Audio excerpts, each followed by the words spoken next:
सरकार मुझे जीवन भर जेल में डाल दे, मैं जेल में जाने के लिए तैयार हूं। बेरोजगार भटक रहा है, क्या बेरोजगार पढ़ाई धरना प्रदर्शन के लिए, आंदोलन के मुद्दे खाने के लिए करता है, लाठे खाने के लिए धरना प्रदर्शन करना पड़ता है। इस बार युवा नौकरी और रोजगार के लिए लड़ेगा, जो साथ होगा वो निर्णय लेंगे, लेकिन इस बार चुनाव ऐतिहासिक होगा और जीत की चाबी युवाओं के पास, हमारे पास होगी। उन व्यक्तियों ने पुलिस वालों को दो टूक में कहा कि जो व्यक्ति हमें खाना खिलाने के बाद खुद खाना खाता है, हमें सुलाने के बाद खुद सोता है, सड़कों पे सोता है, गर्मी में हमारे बीच में बैठता है, आज युवा भटक रहा है, आज उनको स्थान चाहिए। मैं कह रहा हूँ बेरोजगार महासंघ बंद कर दूंगा, मैं खुद हट जाऊंगा इस सब चीजों को बंद करके, लेकिन आज युवा भटकता है। आज कभी शहीद स्मारक में भटकता, आज बीकानेर आरपीएससी सचिवालय हाई कोर्ट लठ पहले वो खाता है, जेल वो पहले जाता है। राजस्थान एकीकृत महासंघ के अध्यक्ष उपेन्द्र यादव हमारे साथ है, जो पिछले 11 वर्षों से युवाओं और बेरोजगारों की आवाज लगातार सड़कों पर उठा रहे हैं। हमारे साथ है उपेन्द्र यादव, इन्हीं से पूछ लेते हैं। उपेन्द्र जी, सरकार की तमाम कोशिशों के बावजूद परीक्षाओं में गड़बड़ी रोकी नहीं जा रही है। देखिए, रीट में तो चौथी पारी आते आते पेपर सोशल मीडिया पर वायरल होने लग गया, किसकी चूक मानते हैं? देखो, उसका मैंने बारीकी से अध्ययन किया है, अधिकारियों से मैंने बात की है। जो पेपर जो आया गया है वो एक तो हल किया गया है और वो पेपर फाड़ा गया है, और हल भी किया गया ना, तो उसमें कई प्रश्नों का उत्तर गलत दे रखा है। तो किसी अभ्यर्थी, ऐसा प्रतीत हो रहा है कि किसी अभ्यर्थी द्वारा वहां से वो फाड़ के लेके गया है ना, और परीक्षा के दौरान वो पेपर लीक नहीं हुआ। तो मैं नहीं लगता कि ये पेपर लीक हुआ है, क्योंकि जो अभ्यर्थी 4 साल से तैयारी कर रहे हैं, मेहनत कर, पहले लीक हो गया, ये हो गया, तो उनके मानसिक उन पर क्या प्रभाव पड़ता होगा ये चीजें देखकर। हालांकि जो अभ्यर्थी लेके गया है वो पकड़ा जा सकता है। इस संबंध में मैंने बोर्ड के अधिकारियों से और खुद शिक्षा मंत्री जी से बात की, क्योंकि उसमें जो आप बार कोड को स्कैन करोगे तो पता लग जाएगा कि कौन सा परीक्षा सेंटर है, कौन सा अभ्यर्थी है, तो वो पकड़ा जाएगा। इसकी मैंने मांग की है और जांच की मांग की है कि वो कैसे ले गया, कब ले गया, वो सबके सामने खुलासा होना चाहिए।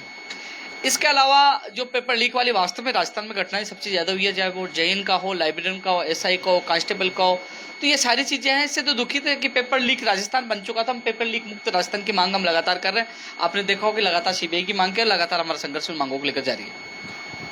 लगातार सरकार हो या मुख्यमंत्री आपके ऊपर आरोप लगाते हैं कि आप एक चुनावी मोहरा है, राजनीतिक स्टंट करते हैं, राजनीतिक षड्यंत्र करते हैं। क्या उपेन्द्र यादव आगे जाके चुनाव लड़ेंगे, इसमें कितनी सच्चाई है?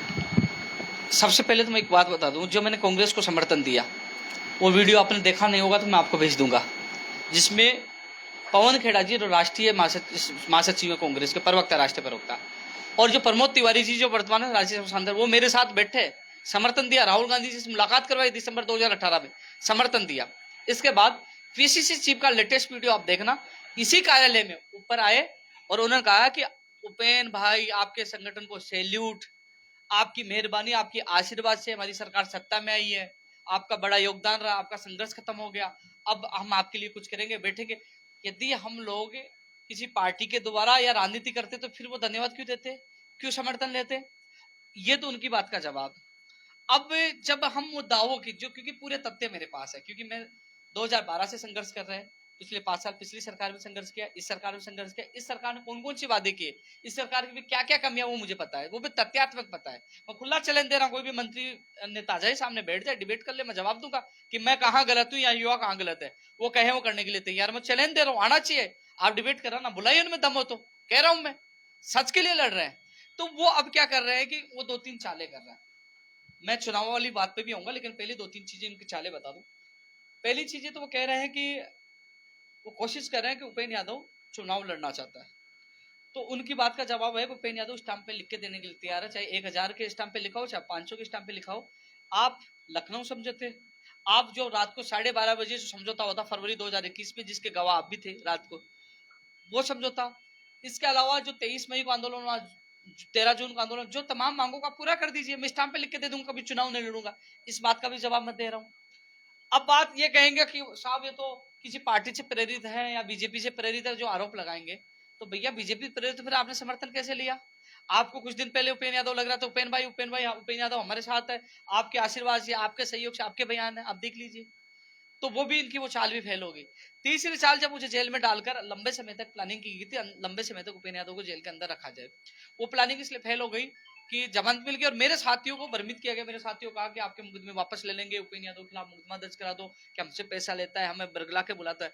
उन व्यक्तियों ने उनको, पुलिस वालों को, दो टूक में कहा कि जो व्यक्ति हमें खाना खिलाने के बाद खुद खाना खाता है, हमें सुलाने के बाद खुद सोता है, सड़कों पे सोता है, गर्मी में हमारे बीच में बैठता है, लठ पहले वो खाता है, जेल वो पहले जाता है। मैं वो चीजें उठा रहा हूँ जो सरकार की कमियां हैं, जो उन्होंने वादा किया था। वकीलों की फीस देना हो, चाहे कागज लगाना, सारी व्यवस्था करता है, हमारे पर कोई दिक्कत नहीं आती, उसके खिलाफ कैसे मुकदमा दर्ज करते? तो वो रणनीति फेल होगी, मुझे जेल में लंबे समय तक रहेगी। अब इनके पास कुछ बचा ही नहीं। अब दिक्कत क्या आ रही है कि सच जो चाहिए वो मैं आपको बता दूं, JN भर्ती 2000 जो पहले बजट में 2100 पदों में घोषणा की, जब 2018 के बाद 2013 में कांग्रेस सरकार ने निकाली तो 2 करोड़ 19 लाख रुपए लिए, उसके RTI है, वो पैसे नहीं दिए। 2017 में रद्द हो गई। 2100 पदों पर बजट में घोषणा की, वो भर्ती आज तक नहीं आई, जो मैं तथ्य उस मांग को उठा रहा हूँ। कनिष्ठ अनुदेशक की 1500 पदों पर पहले बजट में घोषणा की। पहले बजट में 6000 पदों पर टेक्निकल हेल्पर भर्ती की घोषणा की, जिसमें मात्र 1512 पदों पर भर्ती निकाली है। और जो कनिष्ठ अनुदेशक की थी ITI कॉलेजों में, राजकीय कॉलेजों, एक पद पे वैकेंसी नहीं निकाली। जो बेरोजगारी भत्ता देने का वादा किया था, बिना किसी उसमें इंटर्नशिप 4 घंटे की लागू कर। मैं वो चीजें उठा रहा हूँ जो सरकार की कमियां है, जो उन्होंने वादा किया था। मुख्यमंत्री जी ने के आदेश हो गए 2 बार पंचायत राज LDC भर्ती 2013 का। मार्च 2019 में मुख्यमंत्री जी के आदेश हुए कि 10,029 परिवारों को न्याय मिलेगा। मुख्यमंत्री जी ने खुद ने ट्वीट किया, फेसबुक डाला, हम लोगों ने मिठाई खिलाया, धन्यवाद दिया। फिर कहा कि लोकसभा चुनाव आ गया, उस भर्ती को रोक दिया, डेफर कर दिया। फिर हमने फिर संघर्ष किया। फिर जून 2021 में, यानी कि जो फरवरी में आंदोलन के बाद हमारा लिखित समझौता हुआ, फिर जून 2021 में कहा कि हम 10,029 पे नहीं कर पाएंगे, लेकिन 4,000 के हिसाब से हम कर देंगे। मुख्यमंत्री जी फिर आदेश आया, मुख्यमंत्री जी का फिर ट्वीट आया, मुख्यमंत्री का फिर प्रेस नोट आया, लेकिन वो मांग भी आज अधूरी है। आपने कहा जूनियर अकाउंटेंट सितंबर में करवाएंगे, अभ्यर्थियों ने कोचिंग की तैयारी की, अब कह रहे हैं कि नहीं, पहले कॉमन टेस्ट करवाएंगे। जो CET जो केंद्र सरकार की योजना थी, जो केंद्र सरकार योजना लागू नहीं कर पाई, इसको ये लागू कर रहे हैं। अब कह रहे हैं पहले कॉमन टेस्ट होगा, उसके बाद एग्जाम होगा। ये आचार संहिता में भर्ती को फंसाना चाहते हैं। विशेष शिक्षक जो अधिक से अधिक पद निकालने की जो मांग चली लखनऊ समझौता, वो मांग अधूरी है। प्रयोगशाला सहायक जो दिसंबर 2021 में 7 दिन में ज्वाइनिंग देने की बात थी, वो नहीं। जो प्रदेश के बेरोजगार को प्राथमिकता देने की बात थी, जो मुख्यमंत्री जी बयान देते हैं कि हम प्रदेश के बेरोजगारों के लिए सोचेंगे, वो चीज हम लगातार 3 साल से उठा रहे हैं। हमने पूरे कागज मुख्यमंत्री जी और CMO में दे दिया। तो तमाम वाजिब मांगों के लिए संघर्ष कर रहे हैं। मुख्यमंत्री जी का आदेश एक और आया 2 नवंबर को, शिक्षा विभाग की समीक्षा मीटिंग में कि स्कूल व्याख्याता भर्ती 2018 पूरी करेंगे, जिसके लिए शिक्षा मंत्री जी ने सुजानगढ़ की सभा में कहा था कि आप तो वोट दे दीजिए, मेरा फोन बजेगा, मेरी फोन की घंटी बजेगी। प्रदेश के बेरोजगार इंतजार कर रहे हैं, डोटासरा जी आपकी घंटी कब बजेगी? बजी नहीं।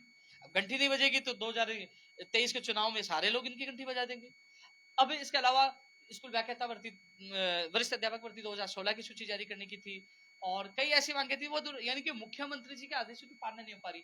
दूसरी तरफ पेपर लीक हो रहे हैं, कह रहे कि SOG सफल है, SOG ने ये कर दिया। मैं पूछना चाहता हूँ, SOG सफल है तो बता दीजिए, लाइब्रेरियन JEE का पेपर लीक हुआ, कहां से हुआ? प्रिंटिंग प्रेस से हुआ, अधीनस्थ बोर्ड से? उसमें कौन कौन दोषी बता दीजिए। RPSC घूसकांड प्रकरण आया जिसमें सदस्य का नाम आया, बता दीजिए कौन सदस्य है, कौन कौन आरोपी है, क्यों दबा दिया गया? SI भर्ती का बीकानेर से पाली पेपर आया, 12 लोग गिरफ्तार है, कौन कौन मेन सरगना, बता दीजिए कौन है। कांस्टेबल भर्ती का बता दीजिए, दिवाकर पब्लिक स्कूल की मान्यता रद्द कर दी, क्या उनकी संपत्ति जब्त की? क्या उनके खिलाफ आगे कार्रवाई हुई? और वही जागृति स्कूल जो कांग्रेस नेता का बेटा जेल में है, क्या उस जागृति स्कूल की मान्यता रद्द की? रक्षक ही बक्सा बन चुके हैं। राजस्थान में नेताओं का और पेपर माफियाओं का गठजोड़ है, और इस गठजोड़ को उखाड़ फेंकेंगे, ये हमारी असली लड़ाई है। उपेंद्र यादव और राजस्थान के युवा बेरोजगार लाठी और मुकदमे से डरने वाले नहीं है, लड़ेंगे। और ऐलान कर दिया कि आर पार की लड़ाई हम गुजरात चुनाव में लड़ेंगे 21 अगस्त को। हमारी मजबूत कार्यकर्ताओं की टीम गुजरात पूछ रही है। मुख्यतः बात यह है कि डोटासरा की घंटी बजाने के लिए आप चुनाव में उतरेंगे या नहीं? 2 शब्द में। मैंने अभी क्या कहा? यदि मांगे मान ली जाती है तो नहीं उतरेंगे, नहीं तो आप चुनाव लड़ेंगे। सुनो, मैंने क्या कहा, मेरी पूरी बात सुनिए। आप मेरा मैसेज पूछा दीजिए, डोटासरा जी के पास पूछा दीजिए, माननीय मुख्यमंत्री जी के पास पूछा दिया। हालांकि मुख्यमंत्री जी हमारे काम किया, मैंने धन्यवाद दिया, कई अच्छे काम किए, कई मेरी मांगे मानी है, मैंने हमेशा उनका धन्यवाद ही दिया। लेकिन आप मांगे मत, स्टाम्प पे दे दूंगा, आप जो मांगो इसी स्टाम्प पे दे दूंगा, इससे ज्यादा क्या कहते हैं। और ये भी कह रहा हूं मैं, आपके चैनल पे दावा करके ये भी कह रहा हूं कि आप मेरी तमाम बेरोजगारों की मांगे पूरी कर दो, मैं जयपुर भी छोड़ के गांव चला जाऊंगा, अभी जयपुर में नहीं आऊंगा। दम होना चाहिए उनमें, जो दम मैं सीना ठोक के कह रहा हूं कि आप मांगे पूरी कर दीजिए। जो लखनऊ समझौता, जो लिखित समझौता, जो मंत्रियों के साइन थे, आप मांगे पूरी कर दीजिए। उपेंद्र यादव जयपुर छोड़ के चला जाएगा, बोलो। इसके अलावा एक और कह रहा हूं मैं, ये और दावा कर रहा हूं, आपने मगरा बोर्ड बना दिया, आपने युवा बोर्ड बना दिया, अध्यक्ष सीताराम लांबा, जो किसी की सुनता नहीं ना, लोग जानते कौन है सीताराम लांबा। आपने केस कला बोर्ड, कई बोर्ड बना दिए। क्या राजस्थान में युवा बेरोजगार आयोग की आवश्यकता नहीं है? आज हम मांग करें, आज ये बेरोजगारों की भीड़ है नहीं आती है, न उपेंद्र यादव की आवश्यकता है, न राजस्थान बेरोजगार एकीकृत महासंघ की आवश्यकता ही नहीं है इन चीजों की। आज युवा बेरोजगार उस आयोग के चेयरमैन को जाके कहे कि साहब मेरी रीट की वेटिंग का मामला है, साहब मेरे पशुधन सहायक का पीटीआई है, एलडीसी कोई भी, वो जाके मांग रखे। उस आयोग का, उस बोर्ड का काम ही होना चाहिए कि वो संबंधित भर्ती के 5 लोगों को बुलाए, तमाम अधिकारियों को बुलाए, लीगल एडवाइजर को बुलाए, संबंधित विभाग के मंत्री को बुलाए और आमने सामने बैठकर उनकी पीड़ा सुने और बताए कि आपकी भर्ती में इतने दिन में समस्या हो जाएगी, नहीं होगी तो बताइए इस कारण से नहीं हो रही। आज बेरोजगार भटक रहा है। क्या बेरोजगार पढ़ाई धरना प्रदर्शन के लिए, आंदोलन के मुकदमे खाने के लिए करता है? लाठे खाने के लिए धरना प्रदर्शन करना पड़ता है? सरकार को सुनना चाहिए। सत्ता में लेकर आने का काम हम करते हैं, जाति पाति और धर्म के नाम पे बटने वाले नहीं है। 2023 में सबसे बड़ा योगदान राजस्थान के युवाओं को होगा, न जाति पे बटेंगे न धर्म पे बटेंगे। इस बार जीत की चाबी हमारे पास होगी। आज युवा भटक रहा, आज उनको स्थान चाहिए। मैं कह रहा हूं बेरोजगार महासंघ बंद कर दूंगा, मैं खुद हट जाऊंगा इस सब चीजों को बंद करके, लेकिन आज युवा भटकता है। आज कभी शहीद स्मारक पर भटकता, आज बीकानेर आरपीएससी सचिवालय हाईकोर्ट आज भटक रहा है, जो युवा जिताने का काम करता है।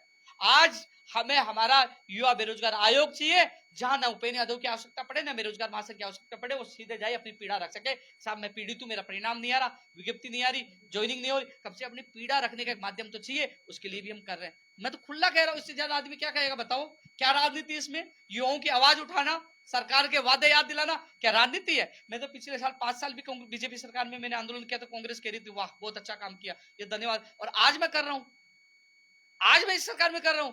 जब तक मैं राजस्थान बेरोजगार एकीकृत महासंघ का अध्यक्ष और इसमें हूं, जब तक युवाओं के लिए लड़ूंगा। और मैंने महासंघ छोड़ दिया, वो मेरा निजी क्षेत्र होगा, मैं कुछ भी करूं वो अधिकार, लेकिन जब तक हूं, जब तक मेरी जान चली जाए मैं पीछे नहीं हटूंगा। सच के लिए लड़ रहा हूं और लड़ता रहूंगा। तो मुख्यतः आप चुनाव में उतरेंगे, चुनाव लड़ेंगे, इस शर्त पे नहीं उतरेंगे कि मैं आपकी इस चीज को और बता दूं। अब मुझे पता है आप बार बार पूछोगे, आप कहलवाना क्या चाह रहे हो, पता है। क्योंकि मैं एक चीज बता दूं आपको, नेताओं को भी चुनौती है। यदि राजस्थान का सिस्टम नहीं सुधरा, पेपर लीक यूं होते रहे, बेरोजगारों को न्याय नहीं मिला, तो पूरे इस कीचड़ में हम उतरेंगे और प्रत्येक विधानसभा क्षेत्र में युवाओं को, इन नेताओं को टक्कर देने के लिए सीधी टक्कर लेंगे और इन नेताओं को बेरोजगार बनाकर बताएंगे बेरोजगारी का दर्द क्या होता है। सीधी टक्कर लेंगे, फिर सिस्टम में भी उतरेंगे, सीधी टक्कर भी लेंगे। लेकिन हम चाहते इस गंदगी, इस कीचड़ में नहीं उतरे। हम चाहते पहले बेरोजगारों को न्याय मिले। अब यह बेरोजगारों की मांगे नहीं सुनोगे आप, बेरोजगारों के मुकदमे दर्ज करोगे, बेरोजगारों को जेल में डालोगे, फिर हमारे पास क्या बचा? तो उतरना पड़ेगा। पहले आपने उत्तर प्रदेश में कांग्रेस की खिलाफत की और अब विरोध करने गुजरात जा रहे हैं। क्या लगता है कि आपके इस विरोध से युवाओं को, जो बेरोजगार है, उनको न्याय मिलेगा? पहले नहीं मिला। पहले जो संविदा पे 10,029 जो 10,700 पद, जो शिक्षा मंत्री का बयान पढ़ लेना, सरकार के आदेश देख लेना सर आप, कहा था संविदा पे निकालेंगे, साहब मना कर दिया था, प्रेस कॉन्फ्रेंस कर दी थी। एक व्यक्ति में था जो दावा करके कहा था कि नहीं संविदा पे नहीं होने देंगे। चाहे लखनऊ में जाके हमें पिटना पड़ा, कांग्रेस के कार्यकर्ताओं पिटे, प्रियंका गांधी जी से मुलाकात की और उसको जुलाई 2021 में स्थायी भर्ती के कैबिनेट से मोहर लगाकर उसकी एग्जाम भी हो चुकी है। थोड़े दिन में अभी 10 अगस्त से पहले परिणाम भी आ जाएगा और थोड़े दिन बाद ज्वाइनिंग हो जाएगी। वो सबसे बड़ी, इस राज्य से दूसरे राज्य में वहां जीत का परचम लहरा के आना, इससे बड़ा बात कि यूपी के नाम पे लोग डरते हैं कि गोली चलती है, मर जाएंगे, वो हो जाएंगे, लेकिन वहां जाकर लड़ाई लड़ी और जीत कर आए। तो जीत दिलाएंगे मतलब आप, ना। एक और बड़ा आरोप आपके ऊपर उपेंद्र भाई ये लगता है कि आप सोशल मीडिया पे लाइव और कमेंट इसलिए बेरोजगारों के मुद्दे उठाते हैं जिससे कि आपको पॉपुलैरिटी मिल सके। पॉपुलैरिटी, एक चीज बताओ मुझे, पॉपुलैरिटी किस चीज के लिए मिलेगी? मैं मांग कौन से उठाता हूँ? जो युवा कहते हैं। और पॉपुलैरिटी तो मैं, ये चाहे राजनेता कितने षड्यंत्र रच लो, राजस्थान के लाखों युवाओं के दिलों में हूं, वो निकाल नहीं पाएंगे। वहां प्लाट कर चुका मेरा, क्योंकि उनके साथ रहता हूं मैं। उनको पता है इस चीज का कि आज पेपर लीक होगा तो उपेंद्र यादव आवाज उठाएगा, लाठी खाएगा तो उपेंद्र यादव खाएगा, जेल जाएगा तो उपेंद्र यादव जाएगा। आज उपेंद्र यादव सबसे आगे है। आप बता दीजिए, पिछले 11 साल से मैं संगठन चला रहा हूं, तो सबसे ज्यादा आंदोलन किसके हैं? आप भीड़ देखते किसकी बात है? संगठन और भी है, वहां आंदोलन वो क्यों नहीं कर पाते? लोग मेरे पास क्यों आते हैं? विश्वास है तभी तो आते हैं, लोग चाहते तभी तो आते हैं। लोग चाहते हैं, विश्वास है तब आते हैं। तब सरकार भी देखो, ये देखो, ये सरकारों को भी जवाब भेजना पड़ता है। ये देखो आदेश, ये सरकारी आदेश, ये जवाब देते हैं लेटरों का। क्यों देते हैं? ये वैलिड संगठन है, इसमें दम है, ताकत है। पूरा देश का ऐसा संगठन है जो कोई भी सरकार उसको हिला के रखता है। यहाँ तो लोग कहते हैं कि आप यूपी आ जाइए, एमपी आ जाइए, हमें न्याय दिला दो। मैंने कहा भाई साहब, मैं राष्ट्रीय नेता नहीं बनना चाहता, तो राजस्थान के बेरोजगारों की समस्या हल हो जाए। भाई घर की समस्या हल नहीं हो रही, पड़ोसी क्या करेगा? पहले राजस्थान की समस्या हल हो, उसके लिए लड़ रहे हैं। लेकिन जो ये पॉपुलैरिटी वाली बात कर रहे हो, पॉपुलैरिटी, मैं ना पॉपुलैरिटी के लिए जीता हूँ, मैं जीता हूँ मेरे युवा बेरोजगार के लिए। पॉपुलैरिटी के लिए जीता तो मैं क्यों कहता कि बेरोजगार संघ बंद कर दूंगा? क्यों स्टाम्प पे लिख के देने के लिए कहता? क्यों बंद करके घर जाने की बात कह रहा हूँ? मुझे, और एक चीज और है, चलो मैं तो और कह देता हूँ, आप और कहता हूं, एक चीज और कह देता हूं, मैं स्टाम्प पे लिख के दे दूंगा किसमें राजस्थान के किसी युवा में दम है या किसी नेता में दम है जो युवाओं के नाम पे राजनीति कर रहा है। उपेंद्र यादव कह रहा है कि मेरे स्टाम्प पे ये सारी जो मांगे हैं ना वो पूरी कर दीजिए, स्टाम्प पे लिख के दे दूंगा, सरकार मुझे जीवन भर जेल में डाल दे, मैं जेल में जाने के लिए तैयार हूं। बोलो, ये वनवास भी काट लूंगा युवाओं के लिए, क्योंकि मैं किसान के बेटा, उनके आंखों में आंसू देखे, मैंने दर्द देखा है, आज इनके साथ राजनीति और देखा है, इसलिए इनका दर्द जानता हूं, इसलिए मैं इन लोगों के लिए लड़ रहा हूं। आखिरी सवाल उपेंद्र भाई कि आपको जितने सवाल ठीक है कितना पूछ लीजिए, क्योंकि ईमानदार आदमी हर सवाल का जवाब देगा। मैंने पहले भी कहा, क्योंकि जवाब दे रहा हूं और ये रिकॉर्ड होता है, ये कटेगा थोड़ी, वो तो कई सालों तक बोलेगा। सच्चा आदमी हर बात का जवाब देगा, जो चाहे आप पूछ सकते हो, क्योंकि जो चोर होगा, बदमाश होगा, जो झूठा होगा, वो डरेगा। चलिए आखिरी सवाल आपके रिलेटेड है कि राजस्थान बेरोजगार एकीकृत महासंघ जो है उसके बैनर तले आप किस तरीके से युवाओं की आवाज उठाते हैं, बेरोजगारी की आवाज उठाते हैं, ये थोड़ा प्रोसेस बताइए कि किस तरीके का काम आप कर रहे हैं और क्या काम कर रहे हैं। देखो, आप मेरे कार्यालय में कई बार आए हो, आप आए थे, यहाँ भीड़ भी थी। अभ्यर्थी खुद पीड़ा लेकर आते हैं, शायद कई मंत्रियों की इतनी भीड़ नहीं होती, यहाँ भीड़ यहाँ होती है, वो पीड़ा लेके आते हैं। अब मान लीजिए अभी मेरे पास आए कि शिक्षक भर्ती का विस्तृत सिलेबस जारी नहीं कर पा रहे, विशेष शिक्षकों की रिपोर्ट सीएमओ में नहीं भिजवा रहे, रीट 2021 की जो मूल पद खाली है, वेटिंग लिस्ट पर नहीं आ रहा, कोई नहीं सुना, ये भटक रहे। कनिष्ठ अनुदेशक वाले आके गए थे, JNWRD वाले आ गए थे, तो JNWRD वाले की ज्वाइनिंग नहीं, वेटिंग सूची वालों की। मैंने तुरंत उनके सामने अधिकारी से बात किया, अधिकारी उनका इस वीक में हम ज्वाइनिंग आदेश जारी करें, उसकी समस्या खाली उनके सामने हो गया। और जो बचे कनिष्ठ अनुदेशक को मैंने तैयार कर दिया कि आपको 21 तारीख की तैयारी करो, और ये बच्चे, इनके साथ मैंने तारीख फिक्स की कि 1 तारीख को हम बीकानेर जाएंगे और वहां जाकर प्रदर्शन करेंगे, बीकानेर निदेशालय का घेराव करेंगे। मैं खुद यहाँ से जाऊंगा, इनके साथ जाऊंगा, इनकी मांग पर, इनकी पीड़ा ये खुद तय करते, इनके साथ जाता हूँ। ऐसा नहीं है, ऐसे तो बहुत लोग, नेता लोग बैठे हैं, वो सोशल मीडिया के तो बहुत ट्वीट कर देंगे, वो थोड़ी, या तो धरातल पे लठ खाना हो तो लठ भी करता हूँ। आपने, आपसे कोई बात छुपी नहीं है, जो आप सवाल पूछे ना, आपसे कोई बात छुपी नहीं है, आपने बहुत आंदोलन देखे हैं। आप के अलावा कई लोग ये सोचते थे कि उपेंद्र यादव जेल चला गया तो खत्म हो गया, उपेंद्र यादव का तो इलाज हो गया, उपेंद्र यादव, अरे उपेंद्र यादव मर्द है, डरपोक नहीं है। कितनी लाठियां चला लो, कितने मुकदमे दर्ज कर दो, अंतिम सांस तक लड़ूंगा मैं, न माफियों से डरूंगा न नेताओं से डरूंगा। और कितने, बहुत कोशिश की थी, जेल में क्या ऐसा ही दुर्व्यवहार भी होता है, बहुत कुछ यातनाएं सहन करनी पड़ती है, लेकिन यातनाएं सहन करने के बाद भी मैं लड़ रहा हूँ, क्योंकि मैंने युवाओं का दर्द देखा है और लड़ूंगा अंतिम समय तक। मुख्यमंत्री अशोक गहलोत समय क्यों नहीं दे रहे? अब वो उनकी निजी मामला है, समय मांगा है, मुख्यमंत्री जी से समय मिला, क्योंकि वो मुखिया है, वो अभिभावक है, और मुझे आशा करता हूँ मुलाकात होगी तो उन तक ये बात पूछूंगा कि आपके आदेशों की पालना नहीं हो पा रही, ये समझौते की मांगे हैं। आज उन तक रिपोर्ट पूछाई जाती है कि साहब इन तो रोज आंदोलन करते, मजबूरी है, रोज कौन आंदोलन करेगा, आंदोलन करने की मजबूरी है, जब नहीं सुनी जाती तब आंदोलन करते हैं। और मुख्यमंत्री जी कई बातें मुझे अच्छी भी लगती है, उन्होंने कई बार मुझे भी कहा है कि आंदोलन करना चाहिए, वाजिब मांगों के लिए आंदोलन करना चाहिए, आंदोलन करेंगे, उनके सार्वजनिक बयान भी आए हैं, आंदोलन करोगे तो हमें सरकार को पता चलेगा ना कि हमारी प्रायोरिटी में कई काम होते हैं, लेकिन हम इसको प्रायोरिटी मिलेंगे, तो कम से कम हमारी आवाज पूछे, इसलिए हम आंदोलन कर रहे हैं। और जो तरीका, आंदोलन का तरीका तो पूरे देश में किसी के पास नहीं होगा, जो हम आंदोलन करते हैं कोई नहीं कर पाया। लखनऊ जाके, गुजरात जाके, यहाँ उपचुनाव में जो हमने दिमाग लगाया, हमने जो भी रणनीति तैयार की, वो आज तक सफल हुई, असफल नहीं हुआ। लड़ाई लड़ी है, और वो लड़ाई युवाओं के लिए लड़ी है। यदि जो युवा है, आज मैं किसी को बसें थोड़ी लगाता हूँ, किसी के लिए प्रचार थोड़ी करता हूँ, मैं केवल ट्वीट करता हूँ, केवल मैं पोस्ट डालता हूँ, लोग कैसे पूछ जाते हैं, उनका विश्वास और संगठन के प्रति वो समर्पित है, तो अपनी मांगों के लिए आते। कुल मिलाकर वो पीड़ित है, उनको न्याय नहीं मिलता, उनका विश्वास है, इसलिए वो आते हैं। और अब 18 से 20 तक टूर है कई जिलों का, जालोर में, चूरू, चूरू नहीं, सिरोही और उदयपुर, यहाँ जो गुजरात के आसपास वाले जिलों में दौरा है। 3 तारीख एक और युवा संसद का प्रोग्राम है, 5 तारीख का प्रोग्राम है, एक पिक्चर और आ रही है, तो कई चीजें हैं। हम लगातार रणनीति, हमने 2023 की ताल ठोक दी है। 23 तारीख को मैंने आपके चैनल में बयान दिया था कि 2023 की ताल ठोक दी है, क्योंकि 2023 में युवाओं की हमारी बड़ी भूमिका रहेगी। युवा इस बार न जाति न धर्म पे भटकेगा, इस बार युवा नौकरी और रोजगार के लिए लड़ेगा, जो साथ होगा वो निर्णय लेंगे, लेकिन इस बार चुनाव ऐतिहासिक होगा, जीत की चाबी युवाओं के पास, हमारे पास होगी। तो ये थे हमारे साथ उपेंद्र यादव, जो कि राजस्थान बेरोजगार एकीकृत महासंघ के अध्यक्ष हैं। उनका कहना है कि यदि सरकारों ने हमारी मांगे नहीं मानी तो हमें इस कीचड़ में, यानी कि राजनीति के चुनाव में उतरना पड़ा तो जरूर उतरेंगे और वहां से सरकारों को सबक सिखाएंगे, लेकिन युवा और बेरोजगारों के लिए लगातार लड़ते रहेंगे। कैमरामैन देवेंद्र के साथ सागर चौधरी, जयपुर।